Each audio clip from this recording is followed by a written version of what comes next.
Welcome to the Sharkpreneur podcast with Kevin Harrington and Seth Greene. Kevin Harrington is the inventor of the infomercial, one of the original sharks from the hit TV show Shark Tank, and has generated over $5 billion in TV and digital direct response sales. Seth Greene is the world's first trusted authority on cutting-edge direct response marketing, a best-selling author, and the only 3-time Marketer of the Year nominee. On the podcast, Kevin and Seth interview Sharkpreneurs who share straight talk on what it takes to explode your business. Why do so many businesses struggle while others seem to explode overnight?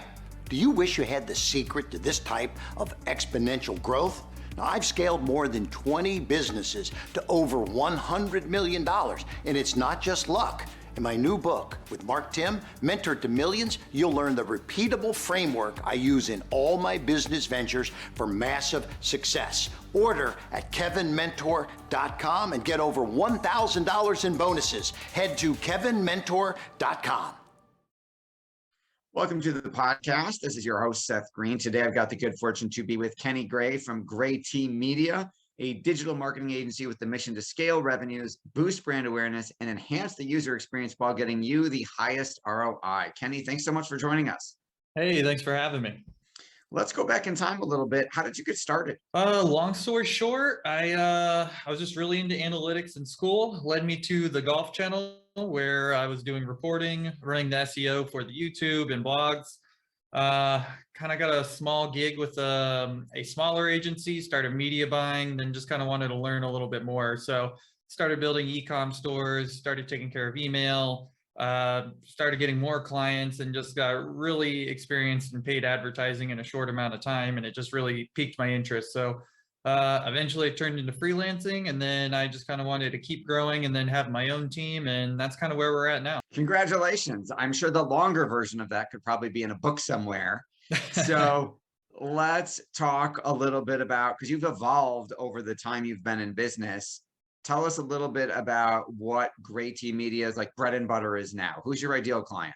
My ideal client, the people I love working with, pretty much on Shopify specifically, just because I really know my way around there. I know how to pull all the right levers, but these e-com clients who are trying to build a brand, not drop shipping, somebody who has long-term goals, really trying to build a brand, sell quality products.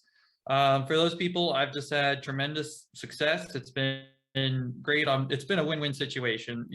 I've been able to fulfill their needs. They've been successful. So it's great watching some of these smaller brands grow, going from very small to medium size. And some of them are heading into being large companies and competitors.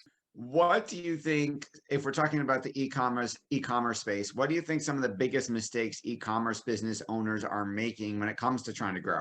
So yeah, from my experience, at least, a few things I've noticed is, people start a store and maybe they just get caught up in the trend of, I want to put some products out there and make some money because everybody's doing it. And it really isn't that easy. Maybe it was 7 or 8 years ago when Facebook ads were very profitable and, people just weren't as experienced in their shopping habits or behaviors or familiarities. So building a brand and just really being dialed in. So you can't just throw anything at the wall. It's not going to be profitable. Maybe you break even. Maybe you have a little, like a good month or two.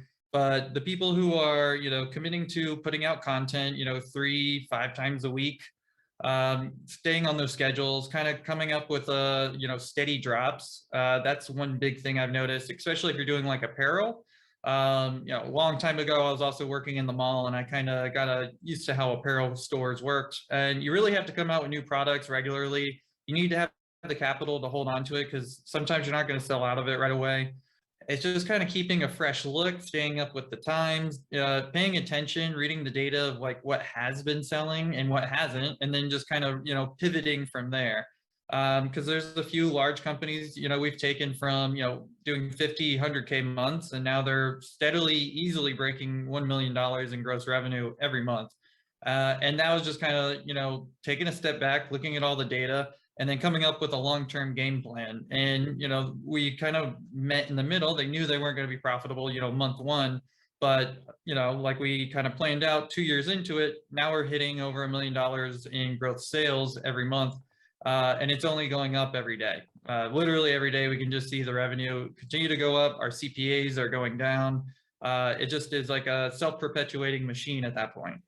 That is absolutely incredible. What are you finding in terms of what's your, I mean, you've achieved so much success, not just for yourself, but for your clients. What's your biggest challenge now? Right now, I guess in the paid advertising space is tracking, as everybody's talking about. It's hard to see what is winning in your ad accounts, what's losing. So sometimes it's always about trying to figure out what's going to make you money, but then you also need to pay attention what's losing money. So, you can't always see on the granular level that you used to be able to see, what specific ad or audience really isn't performing for you. So there are third-party tools, but there is no 100% solution. So in-app platform metrics, those are things that we can actually pay attention to. That's concrete data like click-through rates or CPMs, because at the end of the day, it is like a traffic game. So, how we get them to actually make the click, and then once they get onto the site, what do they see? What's the user experience like? And then that's where it comes into conversion rate optimization. Like, are you showing the right products? Are you using the right buttons? Are you using the right product page formats? Just everything from the user journey. It really matters now because people are really used to being online and shopping, especially Amazon's a big part of that. So if anything's outside of the norm, people become a little suspicious and they might take their business elsewhere just because it's not worth it to get involved in like a scam or somebody who just isn't going to deliver. Absolutely. Now, how does your firm's involvement work? Are you doing everything from the media buy to the conversion rate optimization to the store layout and the follow-up emails and the retargeting? Tell us a little bit about the services you're offering. So yeah, with most of my clients who are with Shopify and e-commerce, we try and take over pretty much all the traffic sources that are going to be coming to your site. So all the way from the paid advertising to some organic search to email to SMS. And then for some clients, if it's it's a client to client basis, obviously, but in some cases we'll make certain funnels for particular products. It really depends on what they're trying to sell. But I've just been a huge advocate ever since, I started in this whole business. Is just like, my ads they're only going to do well if after they click, they see what you want, that they're trying to look for and what they're trying to shop for. So the user experience, the conversion rate optimization is huge because it reflects back on your ads as well. Because if you send them somewhere and your bounce rate's super high, you got a great click maybe for 50 cents, but it doesn't mean anything because you sent them to a faulty page. Absolutely. Or they were searching for white sneakers and you sent them to a generic page with everything on it. Yeah, exactly. And, people are lazy now. So it's like you really have to make it really simplified. You have to make the shopping process easy. But yeah, for us as an agency, we'll try and handle everything under the sun within reason, whatever's going to be in the best interest of the client. We are experts in paid advertising. We have a ton of success in email and SMS. So if it gets a little larger, we might bring in some, heavy hitters who, they're just on their own island, freelancers who, know the heavy coding. They might be specialties in creatives. So it's really whatever's in the best interest. Absolutely. How have you dealt with the iOS 14 and 15? So yeah, that has been a huge thing. We noticed it in June. It was almost night and day. I was in at least one particular account. I was getting, we probably spent 210,000 in May, still saw about a 7 or 8 times return on ad spend.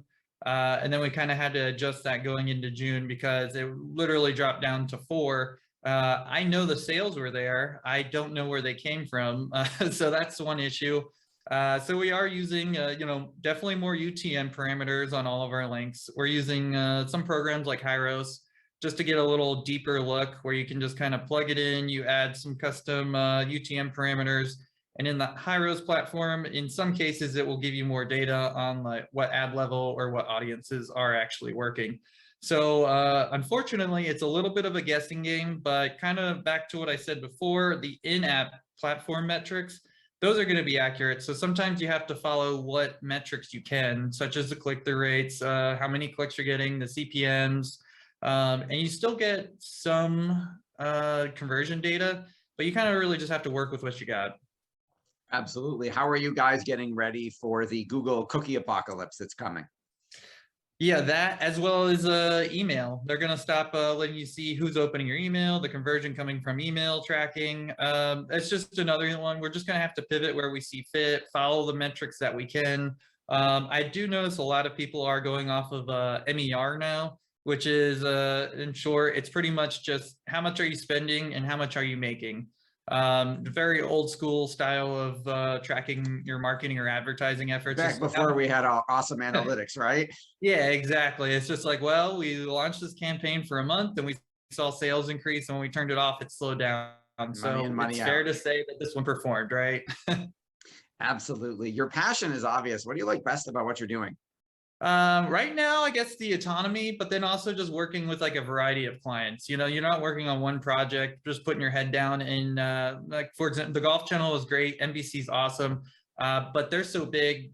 Every person just plays one specific role. Here, we're jack of all trades. We get to dabble into a little bit of everything. I'm kind of be on the front of all the new technology coming out. So, you know, one day you think you know how to do something, and then they change the whole platform and you have to relearn. So it's challenging, but it keeps you on your toes. And then, you know, you get that instantaneous or you just get the metrics right away. So you can see what you're doing and the performance right away. So there's a little gratification there, just like, oh, I did that. Oh, I'm making you, you know, X amount of dollars. So it is rewarding. Absolutely. For our folks who are watching or listening and want to learn more, where is the best place for them to go to learn more about you and GrayT Media? So it is GrayT Media. It's a pun on words. My last name's Gray, so I've learned that I've had to explain that, but the name was kind of made on the fly. So GrayTmedia.com. So GrayT Media.com. You can find us there. We have a call button there as well. We do a ton of discovery calls and short, quick audits where I've jumped on with dozens of e-com owners, and, you know, 30 minutes conversation, I've been able to change a lot of people's stores, you know, trajectory, really just helping them navigate through all these changes. Because we do have the ability to be in so many different accounts and see so much data that maybe one store owner, they don't get to see that. So we kind of get to bring our experience to them, and, you know, it's a quick, helpful call. Awesome. Well, we greatly appreciate your time. We know it's incredibly valuable. It's been Seth Greene here with Kenny Gray of GrayT Media. Kenny, thank you so much for joining us. Hey, thanks for having me. Thanks everybody for watching or listening. We'll talk to you or see you next time. Do you need money to fund your idea, product, or service? Are you ready to take your business to the next level, but need capital to get it done? Kevin Harrington has heard more than 50,000 pitches and knows how to help you make the perfect pitch to get the funding for your entrepreneurial dream. He's distilled the process down in his perfect pitch cheat sheet, and it's yours for free. Just text PITCH to him right now at 727-888-2100.